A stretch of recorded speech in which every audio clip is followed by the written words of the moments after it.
The tension at Fairmont Crest had started as something small and almost invisible, like a hairline crack along a marble floor, the kind of imperfection people stepped over every day because it was easier not to look too closely. For a long time, Catherine Richardson and Chelsea Hamilton had practiced that kind of avoidance with each other, wrapping their uneasy moments in polite smiles, shared memories, and the assumption that they were on the same side because they always had been. They were family by choice and by circumstance, tied to the same estate, the same last names swirling around the gated community like ghosts, the same history of betrayals that everyone pretended had finally settled. But beneath that polished surface the storm had been quietly forming, and it finally found its shape on the day Bill Hamilton decided that he could no longer accept being a mystery inside his own body. His medical tests had started out as routine, at least that was what he had told himself. A little fatigue, some dizziness that came and went, a few episodes where his hands shook more than they should have for a man who liked control. He stood in front of his bathroom mirror more than once, studying his reflection and searching for something obvious, a new line on his face, a slight yellow tinge to his skin, anything that would make sense of the unease humming beneath his ribs. When the lab called and asked him to come in for a follow-up, he had felt that faint, cold shift inside, the one that turns vague worrying into something sharper. He looked at the printed copy of his lab results, lines of numbers and medical terms that didn't quite add up, and felt a flash of anger at the idea that something might be wrong with him and he. The man who always prided himself on reading people, reading markets, reading situations, had not seen it coming. It was that combination of rising fear and stubborn pride that pushed him toward a decision. He would get answers, and he would get them from someone who wasn't interested in comforting him with half-truths. That was how he ended up requesting a consultation with Dr. Madison Montgomery. The hospital felt colder than he remembered as he walked down the corridor, the antiseptic brightness pressing against his eyes. Haley moved beside him, the soft click of her heels the only sound between them for a few moments at a time. She had insisted on coming, and at first he had been grateful. It felt good to have someone at his side, someone who could take notes, ask the questions he didn't think of, translate medical jargon into something human. But the closer they got to Madison's office, the more Bill found himself watching the way Haley's fingers tightened around her handbag, the way her gaze shifted every time a nurse rolled by with a cart. There was something in her posture too careful, too composed that didn't match the role of a worried but open partner. He tried to shake the thought off. Paranoia was an easy trap when you were already afraid that your own blood was carrying a secret you didn't understand. So he forced himself to focus on the door in front of them, instead on the nameplate with Madison's title, on the woman waiting on the other side who might finally give shape to the unease gnawing at him. Madison greeted them with the calm professionalism that had made her reputation. She was not overly warm, but not cold either. Her voice carried a kind of measured clarity that told patients she would not lie to them just to make them feel better. When she pulled Bill's chart up on her tablet, the air in the room seemed to tighten. She began by reviewing what they already knew, levels slightly out of range, patterns that did not fit neatly into the file of an ordinary middle-aged man under stress. Then she started asking questions that made Bill's stomach twist. Had he been exposed to any unusual chemicals, any new medications, herbal supplements, environmental changes, unusual food or drink in the weeks leading up to the first symptoms? It was routine, she said, but even the word routine sounded strange when paired with the word toxicity that slipped quietly into the conversation like an uninvited guest, because that was the possibility she eventually circled toward carefully but clearly. Some of his results, she said, suggested that his body might be processing something foreign, something it wasn't supposed to be dealing with in those quantities. It might be an environmental toxin, a rare reaction to a medication, or something else entirely.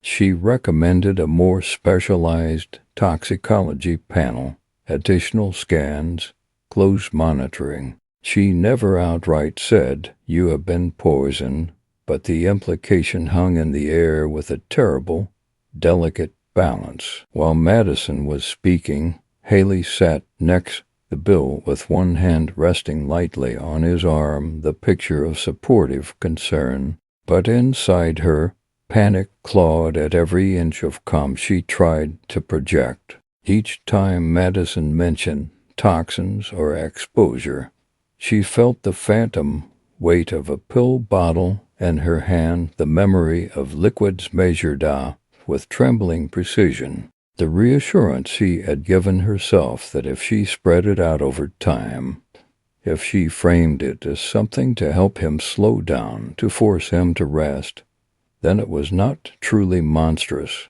She told herself that for weeks, that she was just nudging him toward a breaking point he secretly needed, that his constant control and dismissive attitude toward her sacrifices justified a kind of slow, controlled dismantling. She had never planned for the numbers on a lab report to start pointing toward what she had done. As Madison talked, Haley's mind raced, calculating what the new tests might show, what Bill might ask, what she would say if his eyes ever locked on hers with that mixture of suspicion and hurt. Yet her face remained composed, lips pressed into a sympathetic line, eyes glistening in a way that could easily be read as fear for him instead of fear of him finding out. Every now and then she added a carefully chosen comment, asking whether stress could cause these abnormalities, whether his long work hours or his lack of sleep might be intensifying whatever Madison was seeing. She tried to steer the conversation subtly away from external substances and toward benign explanations, but Madison did not fully follow that lead. The doctor's loyalty was to the data, and the data stubbornly suggested that there was more here than ordinary fatigue. Bill, for his part, listened intently, his mind absorbing every term and possibility. It felt like a boardroom negotiation where he had suddenly discovered a clause in a contract that no one had warned him about. As Madison outlined the next steps, he nodded, asked follow-up questions, and thanked her with genuine appreciation. But when his gaze flickered to Haley, holding his arm a little too tightly, a new thought slipped in alongside the fear. If some external factor had led him here, then whoever or whatever was responsible might already be standing very close. Outside the hospital, the world went on as usual. Cars moved slowly through the streets. People hurried in and out of shops, completely unaware that Bill Hamilton's life had just split into before and after. He rode home with Ailey in a silence that felt thick, his thoughts drifting back through recent weeks like someone replaying security footage in their head. The dinners she had cooked for him after late nights, the vitamins she had pressed into his hand with a soft reminder that he needed to take better care of himself. The smoothies she had prepared with ingredients he never bothered to question. He wondered when he had stopped paying attention to the details of his own routine,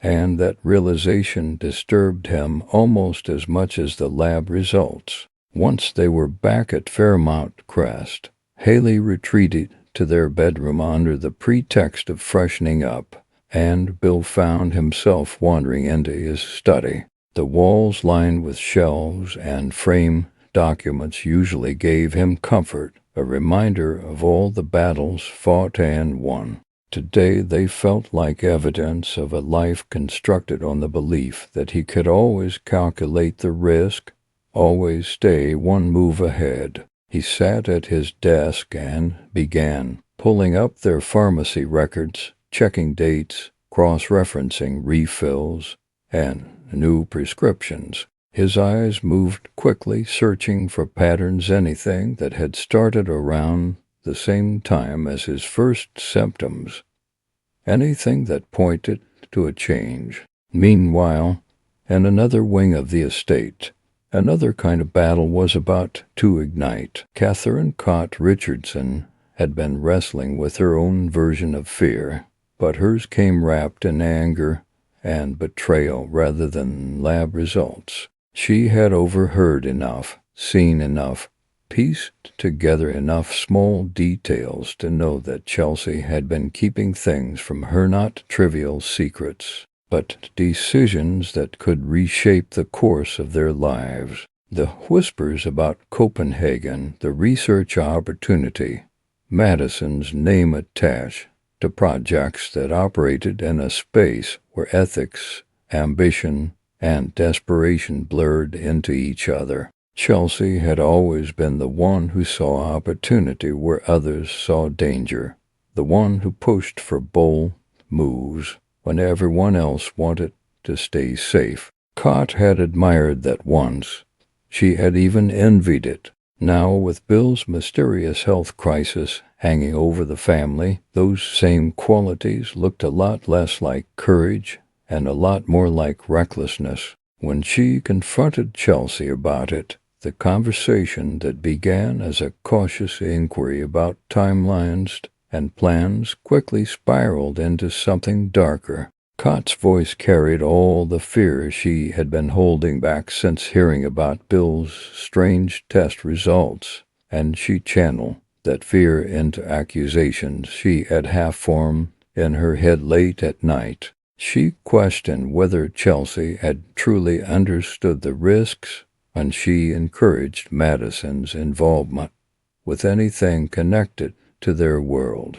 Whether her enthusiasm for research and reinvention had blinded her to what could happen if something went wrong. Chelsea bristled at the implication that she was responsible for whatever was happening to Bill. She reminded Cott, sharply and with rising indignation, that Madison was a respected physician, that her work was not some underground scheme, and that the opportunities she was exploring were meant to elevate them, to give them choices beyond the confines of Fairmount Crest's suffocating expectations. The fact that Cott could stand there and suggest that Chelsea's ambition might have poisoned someone literally or metaphorically felt like a betrayal so deep that it made her chest ache. She felt attacked not just for her decisions, but for who she was at her core.